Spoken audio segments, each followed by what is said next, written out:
is I ended up with sort of 4 categories of things that you want to think about when you are talking about strike in technique. And the first one is the setup of the pipes.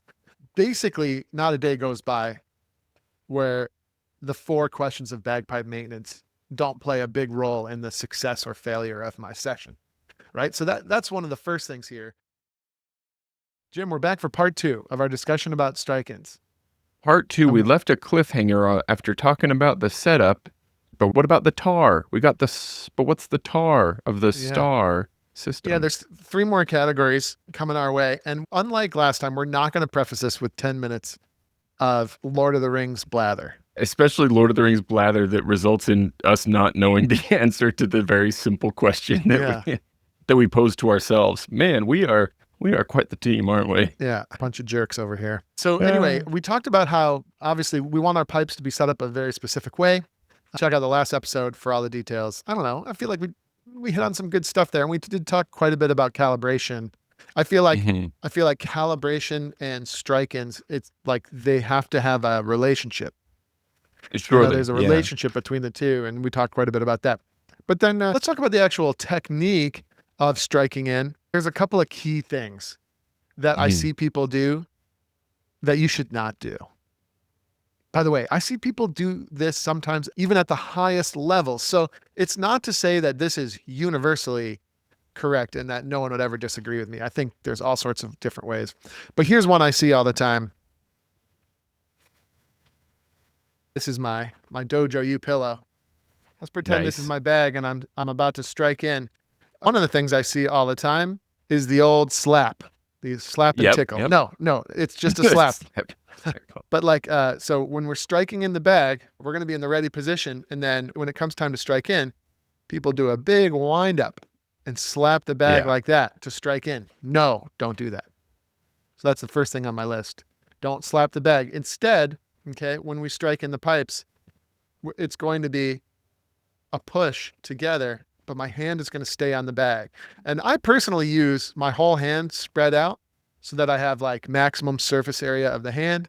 I don't know how important that is. That's just what I do. And then the strike in is not from far away. The strike in should be controlled, everything controlled. So that's hand, maximum surface area that might or might not matter, against arm, sandwiching that bag. Yes, exactly. You feel free to tell me if I'm wrong about this, Andrew. But I have one particular past student, a young student who I can remember who was a real slapper, like you say, like a real big wind up and just smack that bag to you get can started. Hear it. You can hear him slap the bag. Do. Yeah, it's like percussive. Yeah.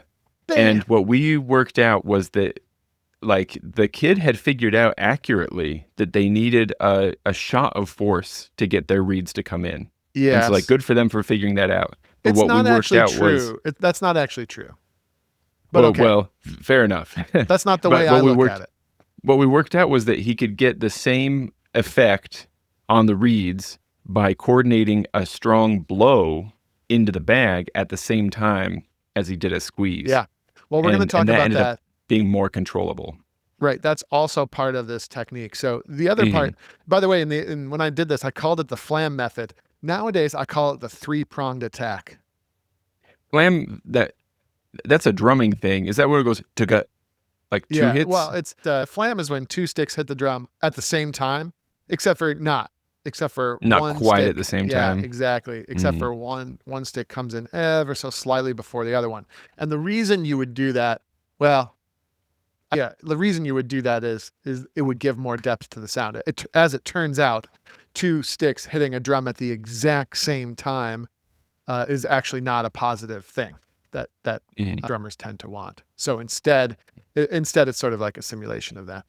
But like for me, it's more of a 3-pronged attack, and it can be all at the same time. Okay. So like this might be something where I've changed specifically how I thought about it, but like it's a 3-pronged attack, Jim. There's a striking in the moment that we go from nothing to our pipes being struck in. There's 3 things happening. Do you know what the 3 things are? I'm scared to guess, but I want to dive into each prong. That's for sure. Well, I've already talked about how blowing in at the same time that you strike is important. So that's one of the prongs. So one of the prongs is blowing. One of the Yep. prongs has got to be squeezing or squozing. Yeah. Should we say squozing? No. You gotta blow, you gotta squoze, and you got to not slap. What's that third one? Well, it's a three-pronged attack, right? Not slapping and squozing are the same prong. Okay. I think. I don't know. But yeah, so the 3 prongs, here's my pretend bag. Okay. Mm-hmm. The 3 prongs are blowing with my mouth. We're going to be, as you know, we're going to be pushing with this right hand.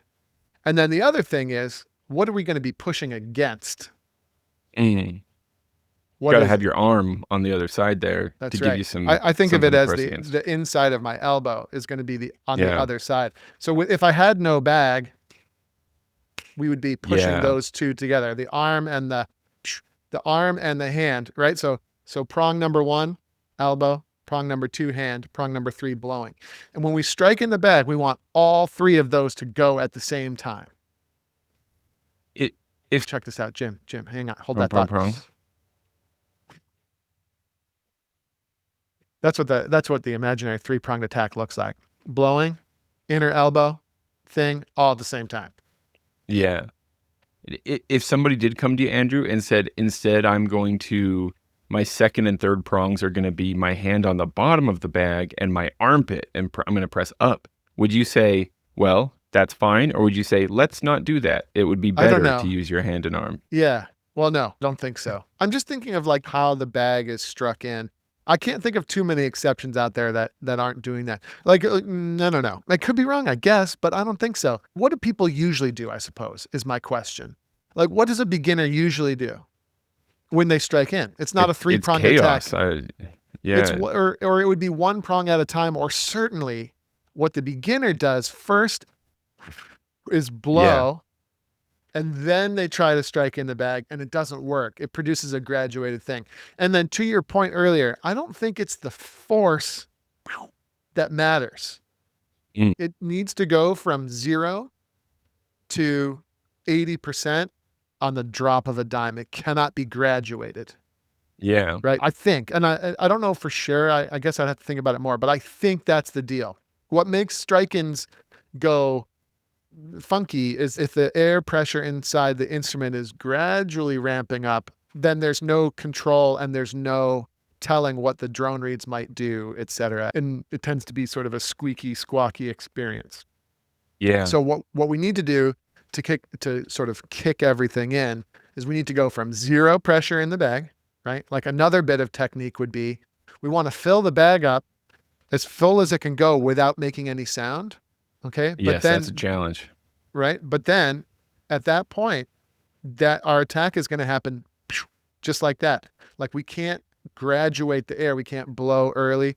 We don't want the drones to already be making a sound before we strike in. No, it has to go from 0 to just, let's call it 80% at the exact moment with no graduation. That's like the key element of the strike in that we want to learn how to do.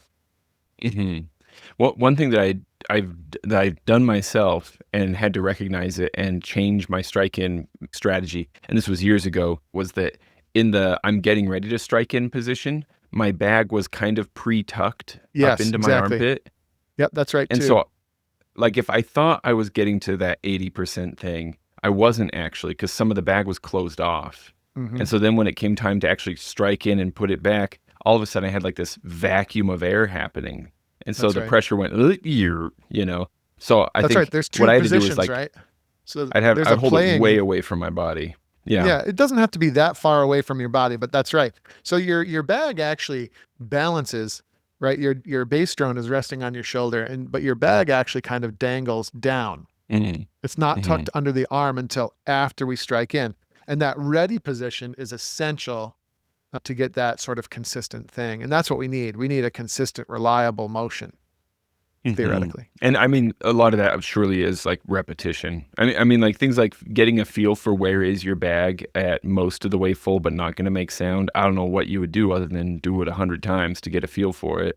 Yeah. Blow until you get a squeak and go, that was too much, and then try again. Yep. There's 2 more little pieces of technique that I learned from Jack Lee.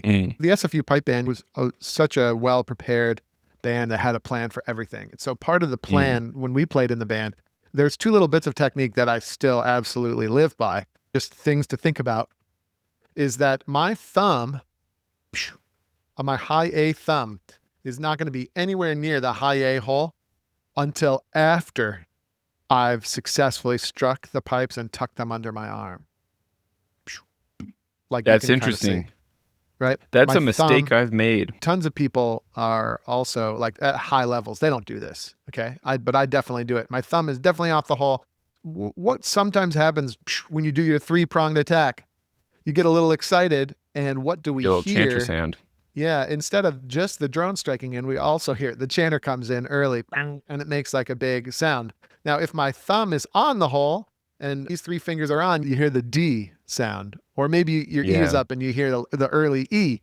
Okay. The theory of keeping your thumb off the hole is if you do strike in early, you get that quieter high A sound, right? And it's just a little squeak instead of like a big blah, right? That's maybe has a better chance of sneaking in.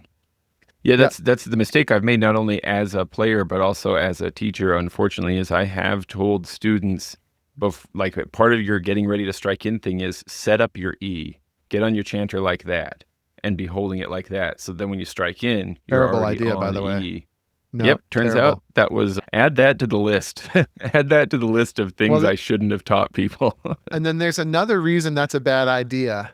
Like I said, people do this, but another reason it's a bad idea. But the other thing Jack would teach us is do not lift the E finger until it's time to play the E. And so like your E finger should be down during an attack. So thumb off the hole, but E finger down. Okay. And the reason for that is if your E finger is up during the attack, right? We strike, we tuck the bag under the arm, then our hand rushes up. But if our E finger is up, how does our right hand know where to go? Oh, you might end up on the wrong. Yeah. And then a lot of times we grab the wrong holes with the right hand. We end up playing an opening B instead of an opening E. And every now and then out in the world, you hear this and you're like, oh man, that hurts. And that's the last thing you'd want to do. The last thing you want to do is fly, 5,000 miles to Scotland and play an opening B, right? And so, how confusing might that be too? Like in the pressure moment of starting your competition set, you hear your own chanter making this wildly wrong note, not at all what you thought you were going to play. That would throw you off for so long, I would imagine. Oh yeah, and I mean it would just be a whole train wreck if that happened, right? Yeah. So during the strike in, we got our three-pronged attack. We're doing all this stuff. But also at the same time, my starting position looks like this, right? I get everything struck in, stricken, and then stroinked. I think it's squozen. Squozen right. But then my hand comes up to the chanter, and right about the opening E, my thumb comes where it needs to go, and my finger comes up, and then I'm ready. It happens every time. I practice it and make sure that it's good, make sure that technique is good, and so on. It's interesting. I wonder if there's any psychological element to that fingering technique that Jack taught you as well. Because like all the other note changes that we make, your fingers are doing the work. But that opening E, if I was already set up to play it, then all I'm depending on to get that E is 100% pressure.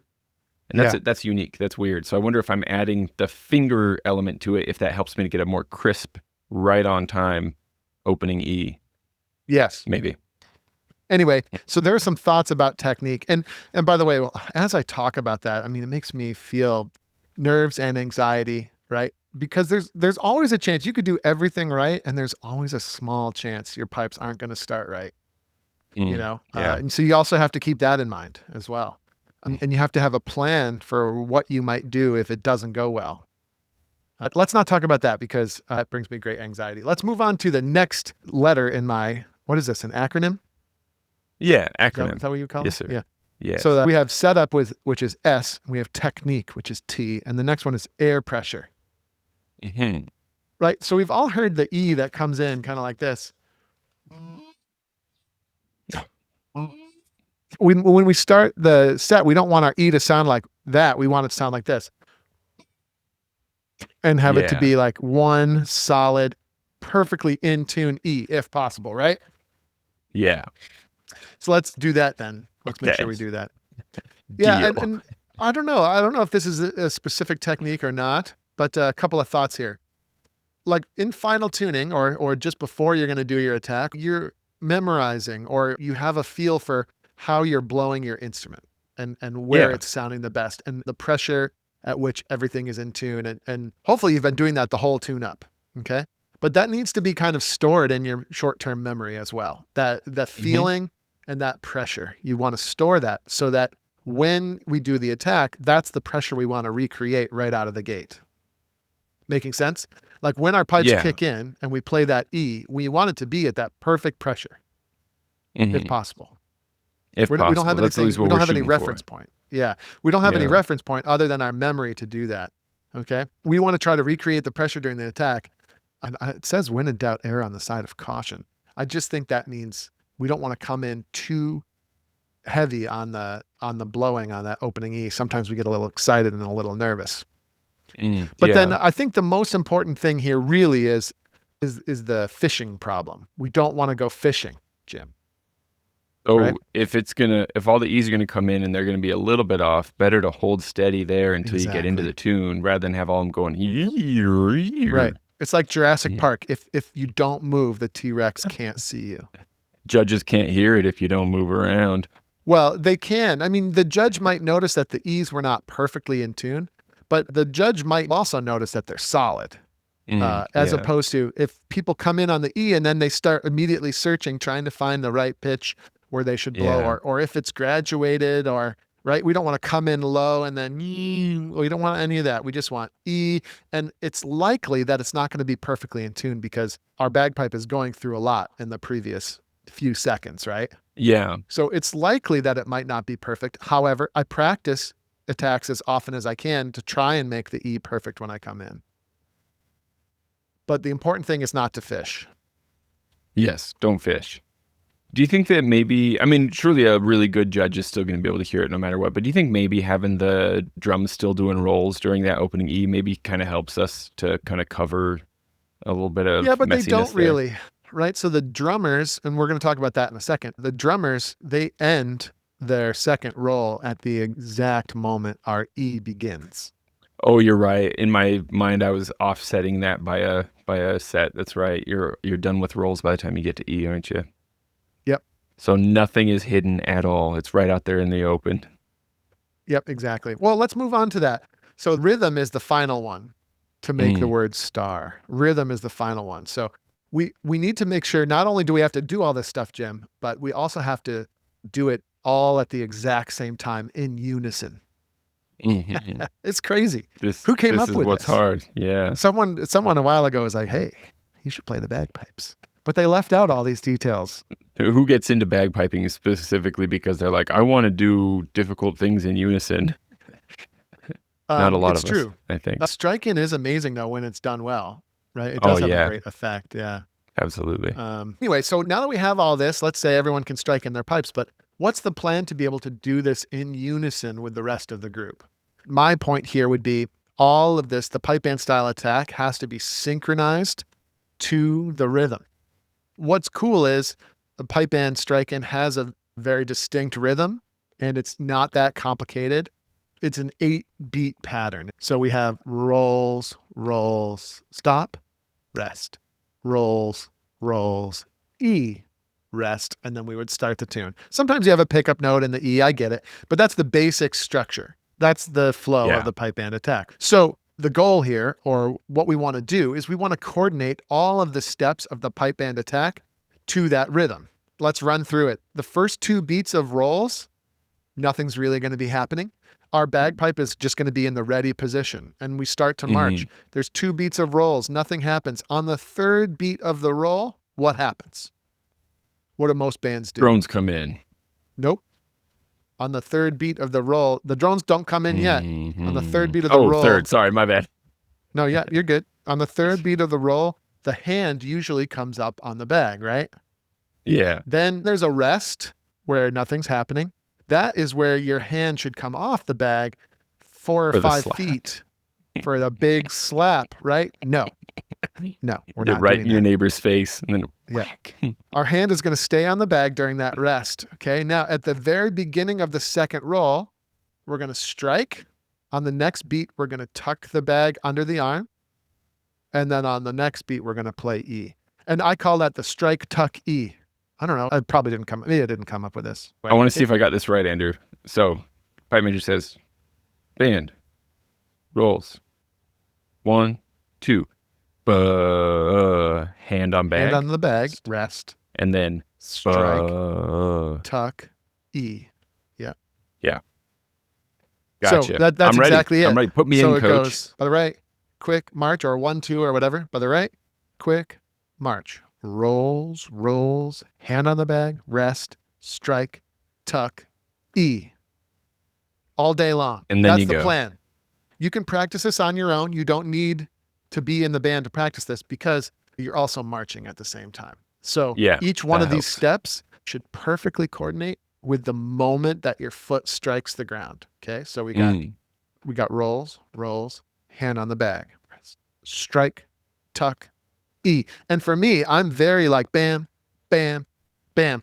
A lot of people tuck like out of rhythm, if that makes sense. So you strike, and because of the tuck, that's a lot. You got to get the bag tucked up and comfortable under your arm, the span of 1 beat. So a lot of people rush that, and they tuck like as fast as they can.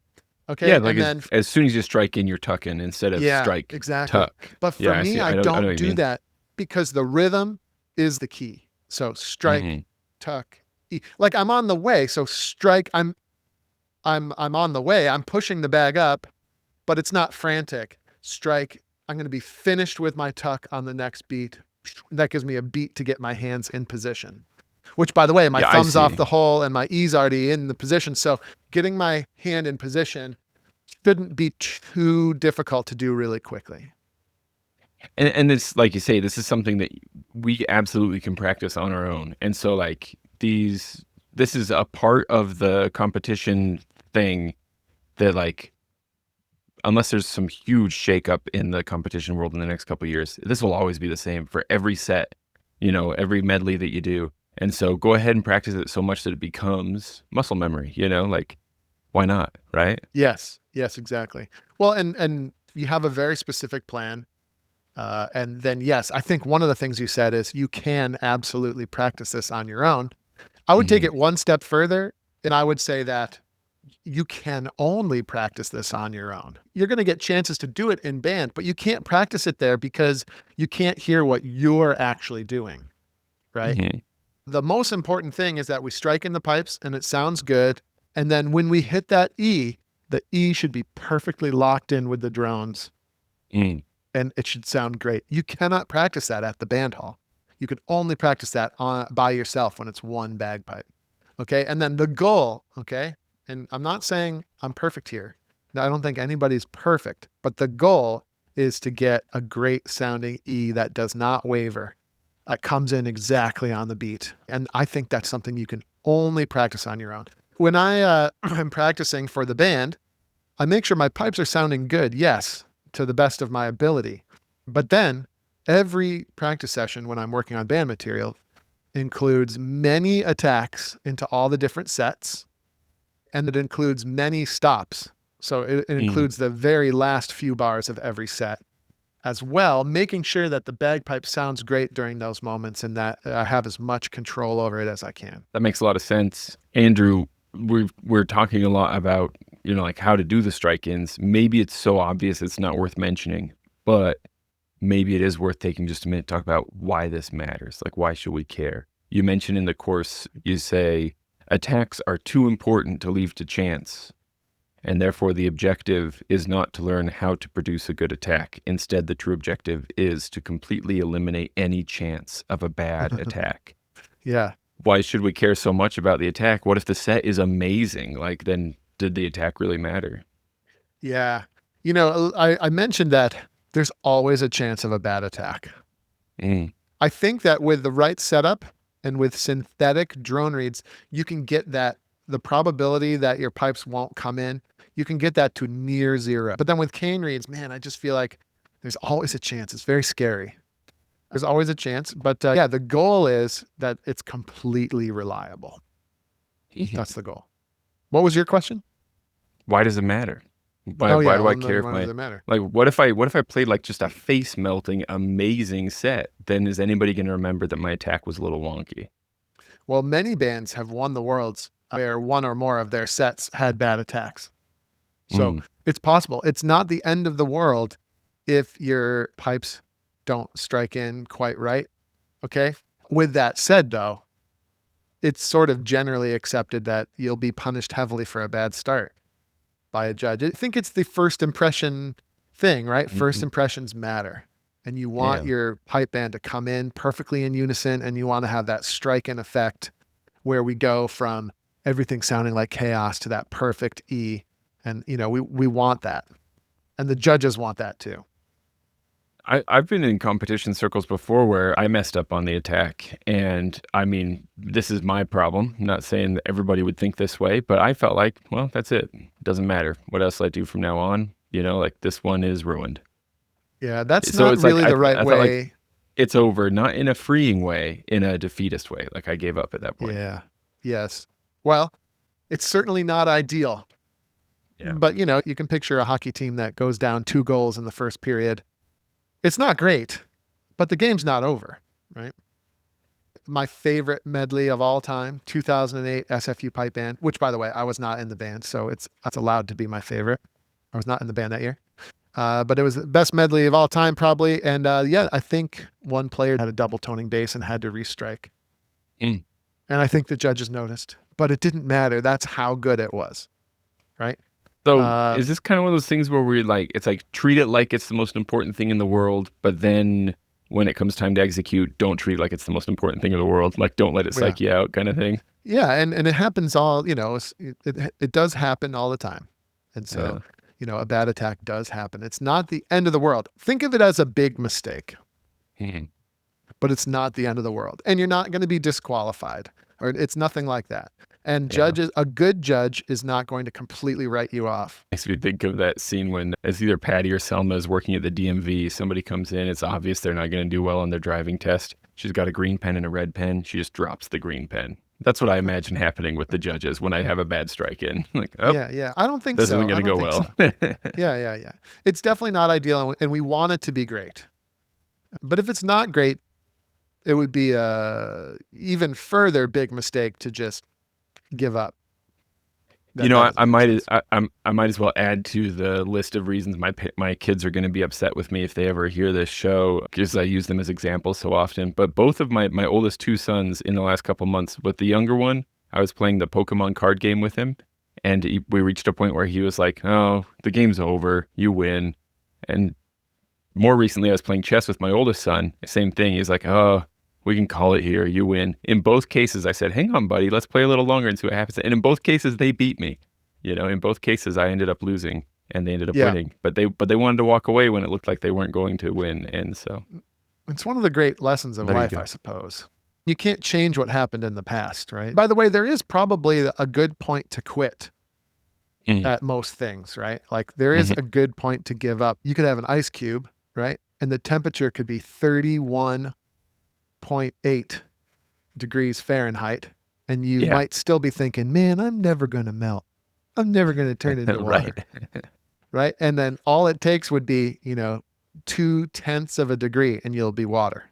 You know what I'm saying? So it's like, it's the same sort of thing. It's like, "Man, I had a bad attack. There's no way I'm going to win this thing." Well, it's like, maybe that's not how you're going to win it. Maybe you're going to win the drumming and the ensemble, and you're going to be 4th in piping instead of 1st because you're bad attack. But let's say you give up and you make 18 more mistakes and you have a bad stop. Well, that puts your pipe corps in 8th. So now you're not going to win, right? And it could be the piping judge on the other side didn't notice it. You could be right in front of the judge that did notice it. Yeah. Like all these things. Look, anything could happen. You could have a bad attack. The important thing is that you practice it and you take it seriously and that you have a good plan. Right? If you know that the last 999 attacks I did during practice fairly recently, over the course of the last few months, all 999 of them went great.